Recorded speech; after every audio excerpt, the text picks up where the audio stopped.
This video is brought to you by John Robson Guitar Tuition.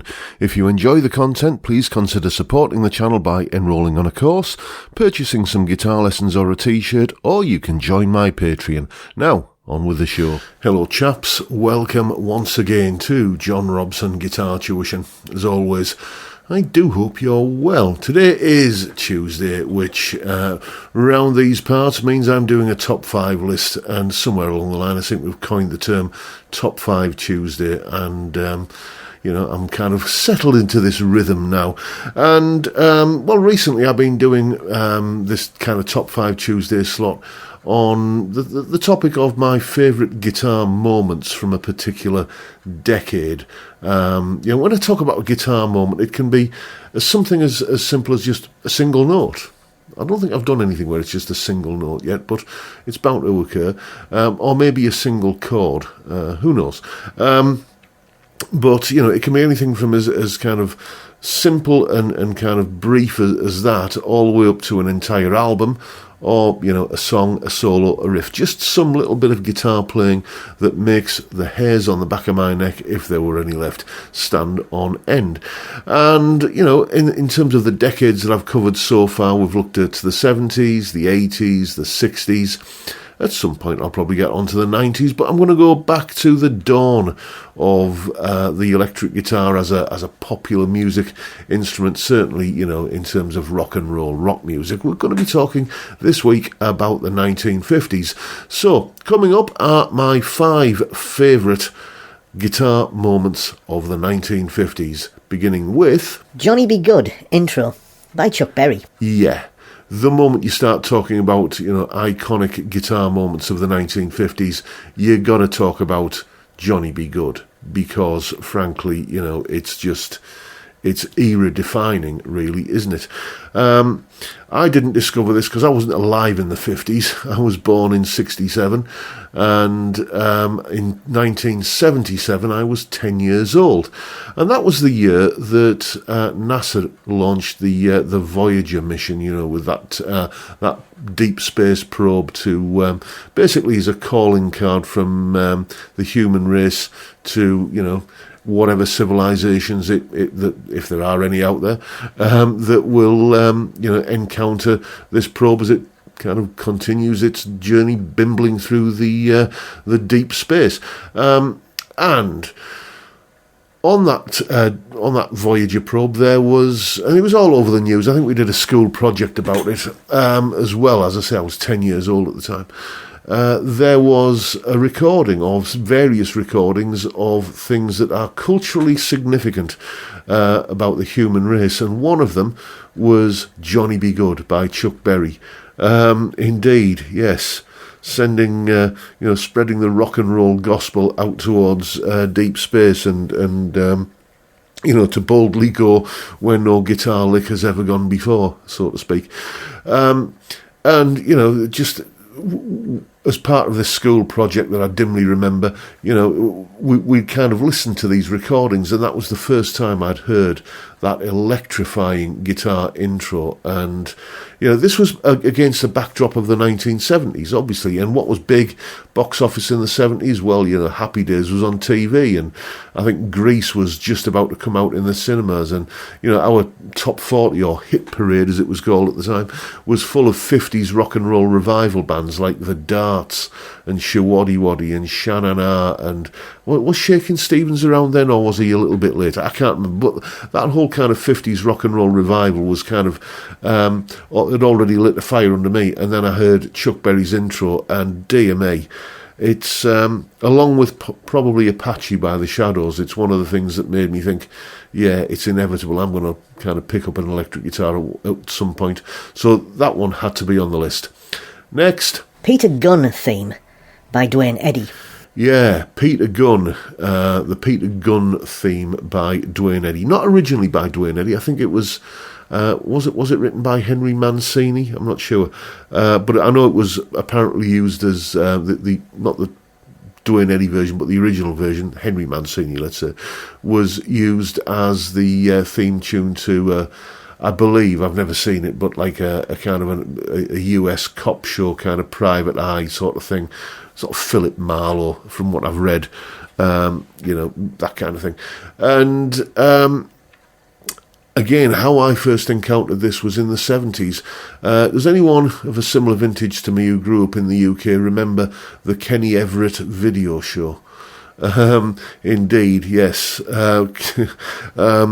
So just if you don't recall it or you weren't here at the time, it was just basically Kenny Everett was a kind of radio DJ / comedian who had his own TV show that was full of sketches and skits and that kind of thing. And every week there'd be, kind of an appearance from whoever was the kind of current big pop act of the time to come and promote their latest single, that kind of thing. Used to be on Friday evening, 7:30, I seem to remember. Anyway, one of the characters that he used to play was this degenerate rocker called Sid Snot. And Sid Snot's kind of walk-on music when he was coming to kind of deliver his witty one-liners was this piece of music, and that guttural kind of low rumbling kind of twangy guitar part. If you're not familiar with this with this piece of music, or any of them for that matter, obviously I'm going to link to them in the description. But yeah, the Peter Gunn theme, it was just kind of such a dirty sounding bit of guitar playing, and it really set my, I think, 11-year-old hairs on the back of my neck, because I still had them then, on end. What a fantastic piece of music. And went out and bought a Duane Eddy compilation album on that. I think it was, anyone remember the Music for Pleasure, or it might have been K-Tel label, one of those, and just kept listening to that track over and over and over again. So yeah, Peter Gunn by Duane Eddy. Next, That'll Be the Day by Buddy Holly. Again, back to my childhood in the 70s, 50s rock and roll. As I say, it was a massive thing in popular culture. We tend to think of that particular era as being dominated by disco and punk. And that's sort of the official nostalgia industry view of the kind of mid to late 70s. But trust me, that whole kind of 50s rock and roll thing was big. And, you would regularly hear old 50s tunes on the radio. And just that kind of intro that Buddy plays on this track, that little diddly diddly diddly dee kind of thing, is, I know where all the notes are. And I can play it as per the tab. I think I did a solo analysis of the solo from that song years ago on the channel. I've done that many, I've forgotten, to be honest, but I think I did. But just that intro lick, that is the moment I'm talking about here. I've never ever got it to sound the way that it sounds on the record, and I've tried and tried and tried. It's just something to do, not just with the guitar tone, but with the his kind of the way he times it and everything. It's just unique and sounds immediately recognisable, and Buddy Holly, I know he was a big influence on a lot of British guitar players, because what was the first album called? The Chirping Crickets. That was the album cover of that was probably the first time many UK guitarists back then had seen a Stratocaster. So intoxicating stuff, as is the lick that he played on it. So there you go.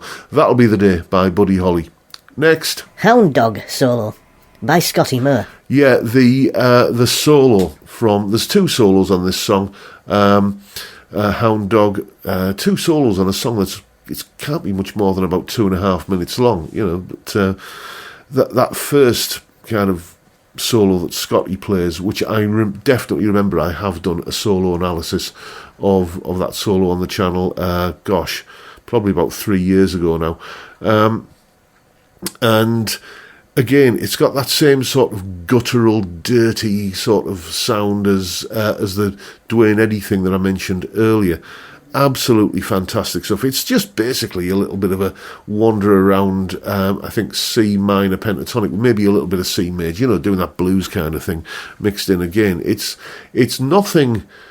Well, I was going to say it's nothing special. What I mean is it's the kind of thing that anybody could have played, but Scotty played it. Do you know what I mean? It's a fantastically recognisable solo. It's one of those solos that if you're playing a version of the song, if you're in a rock and roll covers band, you can't just wing that solo. You have to play that solo because that's the one that people are going to want to hear. The second solo is a little bit more freeform, but it's that first solo from Hound Dog that is the one that really kind of, still to this day, gives me a bit of a tingle. So that's why it's on the list. Next. Sleepwalk by Santo and Johnny. Yes. Now, how did I encounter Sleepwalk by Santo and Johnny? I was a big Shadows fan. And they did a version of it, but it was actually the original version of Sleepwalk, which I think is played on a lap steel. I'm not sure. I did a version of it years ago for just like a little covers album project that never got released, but I think I posted it on Songcrafters, where I was quite active at the time, and I did it as a slide version. And to try and get close to the Santo and Johnny version. Quite simply, I got my introduction to this by, just buying some second-hand records.